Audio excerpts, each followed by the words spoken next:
तो भाइयों आज हम बात करेंगे staging of carcinoma of cervix. Okay, तो staging of carcinoma of cervix में 4 स्टेजेस रहते हैं भाई। ये एक सिंपल डायग्राम मैं ड्रॉ कर रहा हूँ, ठीक है। ये हो गया सर्विक्स, ठीक है।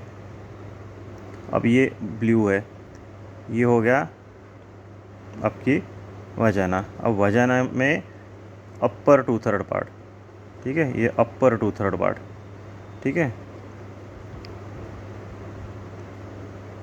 ये जो अपर 2/3 पार्ट है, ये क्या है, पूरा स्ट्रक्चर वजाना, और ये सर्विक्स, ठीक है। अपर 2/3 पार्ट जो है वो स्टेज 2 में चला जाएगा, ठीक है। ये हो गया आपका, समझो, स्टेज 1, स्टेज 2, एंड ये लोअर 1/3 जो ब्लैक में है ब्लू के अंदर, ये स्टेज 3, ठीक है। तो अपर 2/3 हो गया वजाना का स्टेज 2, एंड लोअर 1/3 हो गया वजाना का स्टेज 3। बस इतना ही याद रखना। Stage 1 up to the cervix, stage 2 2/3 of upper vagina, stage 3 1/3 of lower vagina, and stage 4 metastasis. अब आप क्या करो, स्टेज 1 को भूल जाओ, अब स्टेज 2 एंड स्टेज 3 में आ जाओ। स्टेज 2 में ए एंड बी रहता है, क्या रहता है, A and B, and stage 3 में 3 है ना, तो ए बी सी रहता है, ठीक है। एक सिंपल चीज़ याद रखना। अब स्टेज 2 में ना आप इस वर्ड को याद रखो भाई, पैरामेट्रियल, ठीक है। स्टेज 2 में बस पैरामेट्रियल याद रखना है, बाकी कुछ याद नहीं रखना। और स्टेज 3 में पेल्विक वर्ड याद रखना, ठीक है।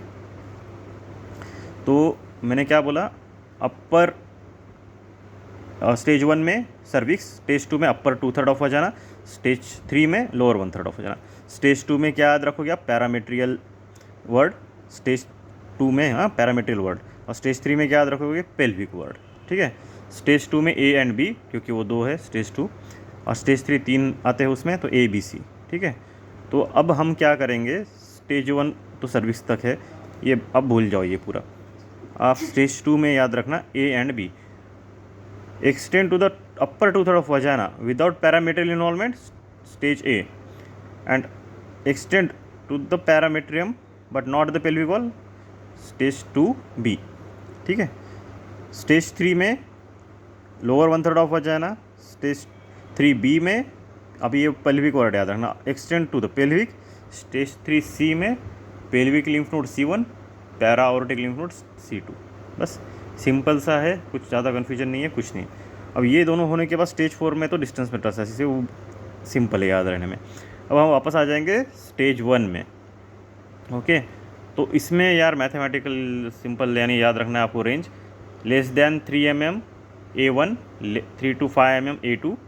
अब मोर देन 5 mm रहे और लेस देन 2 सेंटीमीटर रहे तो हो जाता है B1, 2 to 4 centimetre B2, and B3 more than 4 centimetre. ये हो गया, बस इतना ही है सर्विक्स का। अब ऐसे याद रखोगे तो आपको आसानी से याद रहेगा। क्या, stage 1 up to the cervix, stage 2 2/3 of upper vagina, stage 3 lower 1/3 of vagina. Stage 2 में कौन सा वर्ड याद रखना है, पैरामेट्रियल। स्टेज 3 में पेल्विक वर्ड याद रखना है। अगर स्टेज 2 के पैरामेट्रियल जो वर्ड मैंने बोला है, अगर extend involve the 2/3 of vagina but not the up to the parametrium, तो स्टेज 2A। और अगर पैरामीट्रियल वॉल ये हो गया इन्वॉल्वमेंट एंड पेल्विक वॉल नहीं है उसमें इन्वॉल्व, तो स्टेज 2B हो जाएगा। और स्टेज 3A क्या रहता है, lower 1/3 of vagina. Stage 3B क्या रहता है, pelvic wall involvement. Stage 3C क्या रहता है, para aortic and pelvic lymph node involvement. तो C1 में पेल्विक लिम्फ नोड, C2 में पैरा ऑर्टिक लिम्फ नोड। अब अपन ऊपर आ गए, तो जैसे मैंने बोला कि less than 5 mm, less than 3 mm A, 3 to 5 mm B, A2, okay, A1 less than 3 mm, A2 3 to 5 mm। Stage B में यानी स्टेज 1 के B में माइक्रोस्कोपिक में 5 mm to 2 centimetre, 2 to 4 centimetre, and more than 4 centimetre. Okay.